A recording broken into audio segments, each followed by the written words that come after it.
আল্লাহ তাআলা কোরআনে বলেছেন, ইন্নাল মুনাফিকিনা ফিদ দারকিল আসফালি মিনান নার, মুনাফিকেরা জাহান্নামের একেবারে নিচে থাকবে। তাহলে সবচেয়ে নিচু অবস্থানকে বলে আসফাল, আর সবচেয়ে উঁচু অবস্থানকে বলে আ'লা। আমরা ওইটাই বলি আল্লাহকে, সুবহানা রাব্বিয়াল আ'লা, আমি আমার রবের পবিত্রতা ঘোষণা করছি যিনি আ'লা, সর্বোচ্চ। তিনি যখন আ'লা, তখন আমাদের অবস্থাটা কি? সেজদা মানে হচ্ছে আমার কপাল, আমার নাক। মানুষ তার দেহের সবচাইতে দামি অঙ্গ মাটিতে ঘষতে শুরু করে ওই টাইমে, ঠিক কিনা? মানে আমার ইগো, আমার অহংকার, আমার দাম্ভিকতা সবকিছু ঝেড়ে ফেলে দিয়ে আমি আমার সর্বোচ্চ সাবমিসিভনেস, লয়ালটি, আনুগত্য, হাম্বলনেস, বিনয় আল্লাহর কাছে দেখাচ্ছি। সেজদায় আমরা যত ছোট হই, এর চেয়ে ছোট আর হওয়া যায় না।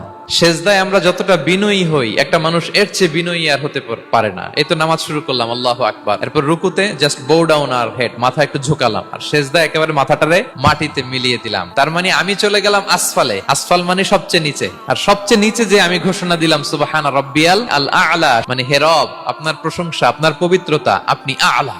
আল্লাহ, আমি আর নিজেকে এর চেয়ে তুচ্ছ করতে জানি না, এর চেয়ে ছোট আর করতে পারি না। আমি আমার নিজেকে উজাড় করে দিলাম, সবচেয়ে ছোট, তুচ্ছ, নগণ্য করে আপনার সামনে উপস্থাপন করে আমি ঘোষণা দিচ্ছি সুবহানা রাব্বিয়াল আ'লা।